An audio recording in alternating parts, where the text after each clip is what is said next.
สวัสดีค่ะอ้อมค่ะ안녕하세요อ้อม입니다สวัสดีค่ะทุกท่านนะคะวันนี้อ้อมอิบหนังสือเล่มหนึ่งกลับมาอ่านอีกครั้งนะคะเป็นหนังสือที่เคยอ่านในช่วงที่อ้อมเคยทำงานเป็นนักจิตวิทยาคลินิกที่สำนักงานเขตพื้นที่การศึกษานะคะ 오늘은 제가 임상심리사로서 일하던 시절에 읽었던 책 한 권을 다시 꺼내서 여러분들과 함께 읽어보려고 합니다. หนังสือเล่มนี้มีชื่อว่าฉันเองก็ยังไม่รู้จักตัวเองดีพอนะคะ 네, 이 책의 이름은 나도 아직 나를 모른다입니다. และส่วนที่อ้อมอยากชวนทุกคนอ่านไปด้วยกันในวันนี้ก็คือบทหนึ่งในหนังสือเล่มนี้ที่มีชื่อว่าหน้ากากนักพันนะคะ 그리고 오늘 여러분들과 함께 읽어보고 싶은 부분은 이 책 안에 들어있는 1000개의 가면이라는 장입니다. เมื่อเราพูดถึงการสวมหน้ากากเรามักจะคิดถึงมันในแง่ลบเล็กน้อย 우리는 보통 가면을 쓴다고 하면 부정적으로 생각을 하곤 하죠.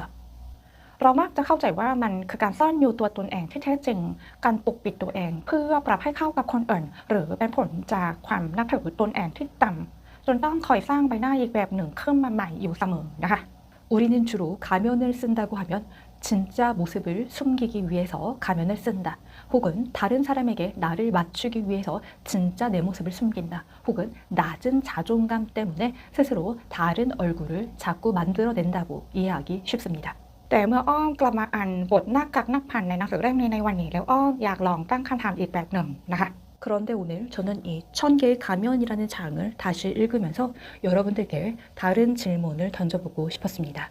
หน้ากากนั้นเป็นพยาธิสภาพของความนับถือตนเองที่ต่ำจึงหรอ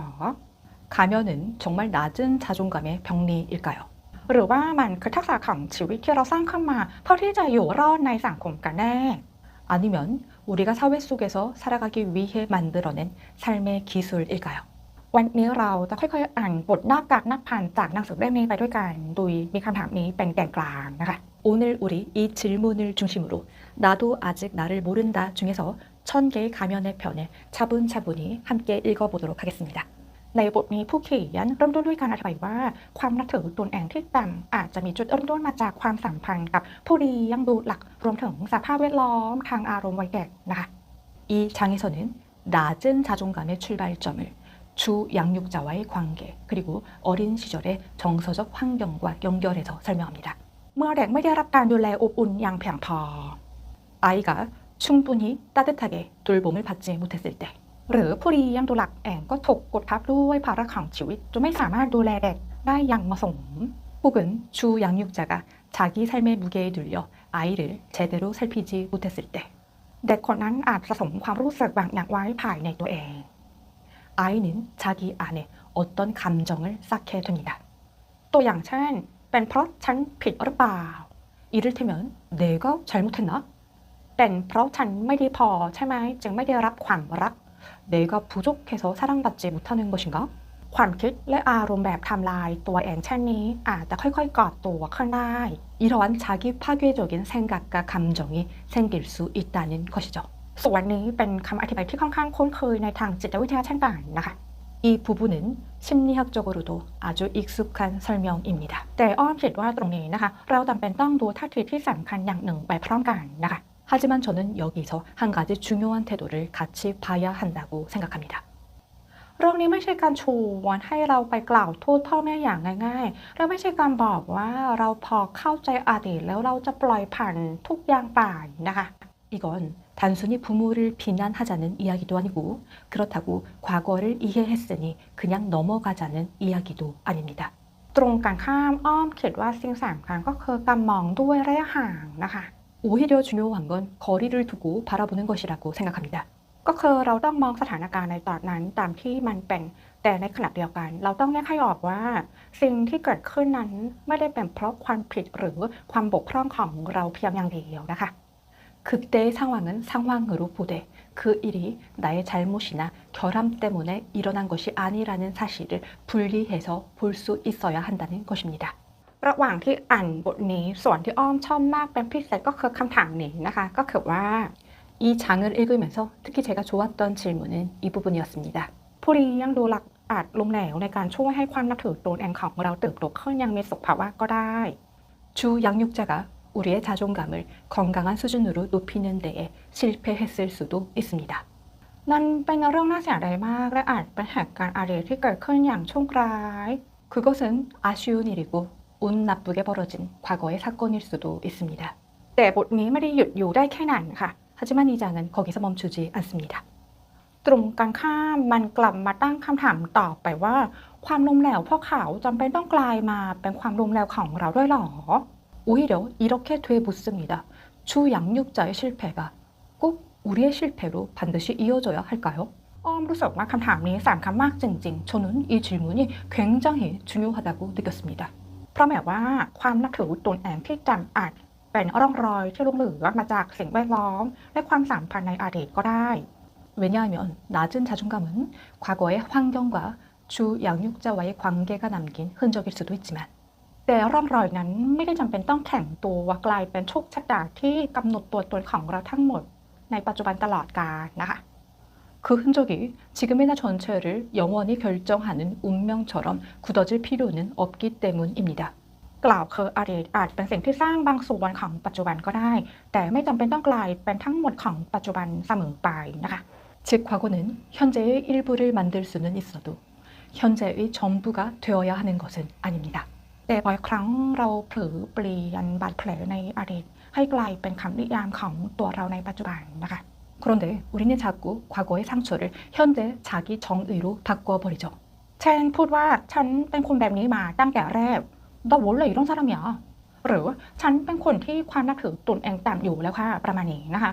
아니면 나는 원래 자존감 낮은 사람이야 이렇게 말이죠. แต่บทนี้ทำให้เราหยุดอยู่ตรงจุดนั้นชั่วครู่ 하지만 이 장은 바로 이 지점에서 우리를 멈추어 생각하게 만듭니다. คือให้เรายอมรับอดีตแต่ไม่ปล่อยให้อดีตนั้นกลายเป็นคำอธิบายทั้งหมดของเราในปัจจุบันนะคะ 과거를 인정하되 그 과거가 지금의 나를 전부 설명하도록 내버려 두지는 말자고요. 자, 그럼 계속해서 가보겠습니다. ตอนนี้เรามาเข้าสู่ใจความสำคัญที่อ้อมอยากจะพูดจริงๆในวันนี้กันเลยนะคะ 자, 이제 오늘 제가 정말 이야기하고 싶은 핵심으로 들어가 보도록 하겠습니다. สิ่งที่น่าสนใจในบทนี้ก็คือมุมมองที่ไม่ได้มองค่ะว่าหน้ากากในเชิงพยาสาภาพเสมอไปนะคะ 자, 이 1000개의 가면이라는 장에서 제가 흥미로웠던 부분은 이 가면이라는 말을 무조건적으로 병리적으로 바라보지 않는 시선이었습니다. เรามักจะเขียนว่าถ้าเราแสดงออกต่างออกไปเล็กน้อยในสถานการณ์ทางสังคมเนี่ยนั่นคือความแสบแสร้งหรือไม่ก็ได้รู้สึกว่าฉันไม่ได้เป็นตัวของตัวเองเลยค่ะ 우리는 흔히 사회적 상황에서 조금 다른 모습으로 행동을 하면 그것을 위선이라고 생각하거나 진짜 나답지 못하다라고 느끼기도 하죠. แต่เมื่ออ้อมกลับมาอ่านบทนี้อีกครั้งอ้อมกลับเริ่มคิดในทางตรงกันข้ามค่ะ 그런데 이 장을 다시 읽으면서 저는 오히려 반대로 생각하게 되었습니다. มนุษย์ทุกคนต่างมีชีวิตอยู่พร้อมกันกับหน้ากากหลายใบและเพอร์โซนาหลายแบบเพื่อจะตอบสนองต่อแรงกดดันทางสังคมได้อย่างเหมาะสมนะคะ 사람은 누구나 사회적 압력에 적절히 반응하기 위해 여러 개의 가면, 여러 개의 페르소나를 가지고 살아갑니다.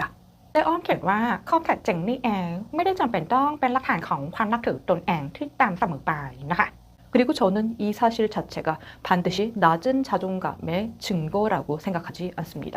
ตัวอย่างเช่นตัวฉันตอนอยู่คนเดียว 예를 들어 혼자 있을 때의 나, ตัวฉันตอนอยู่ด้วยกันกับคนสนิท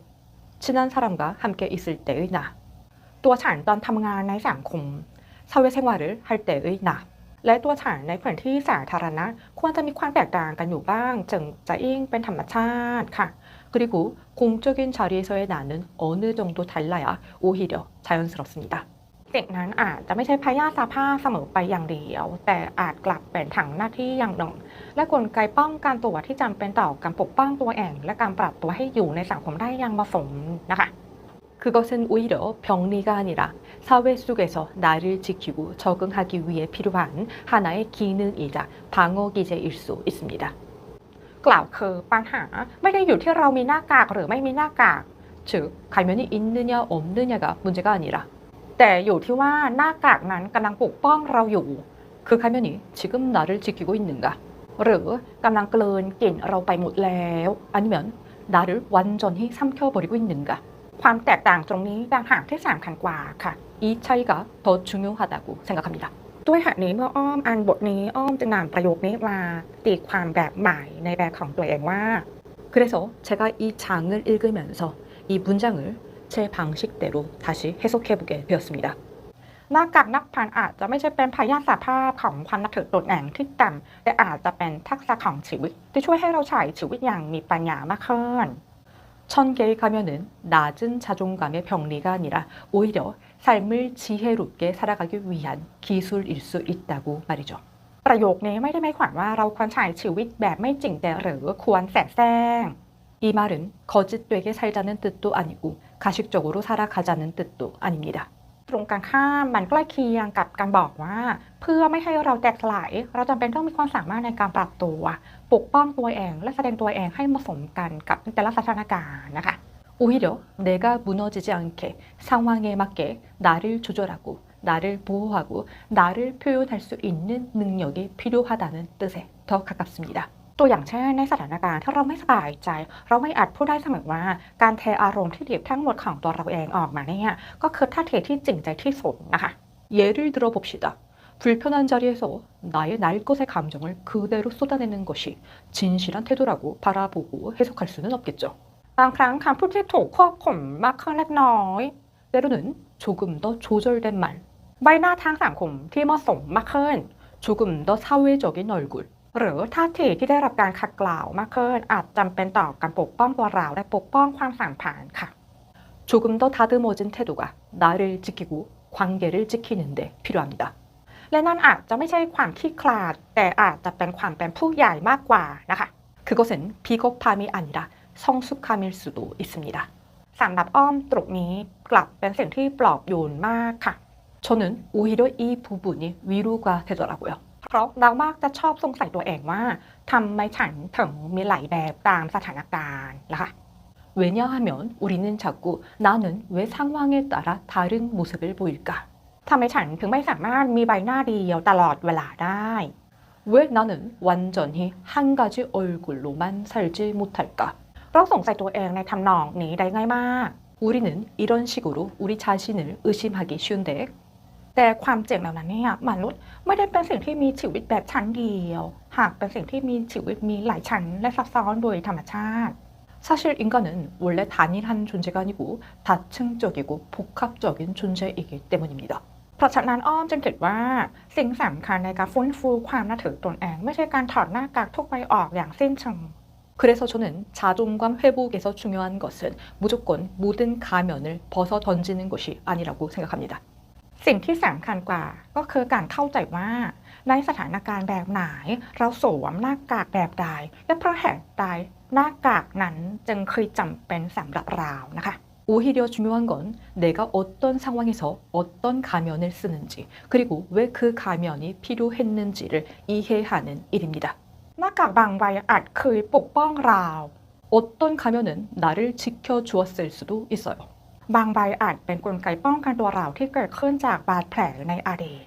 어떤 가면은 과거의 상처 때문에 생겨난 방어였을 수도 있고 และบางใบก็อาจเป็นทักษะที่มีสุภาวะซึ่งช่วยให้เราทำงานได้อย่างมั่นคงขึ้นในสังคม 또 어떤 가면은 나를 사회 속에서 더 안정적으로 기능하게 도와주는 건강한 기술일 수도 있습니다. กล่าวคือ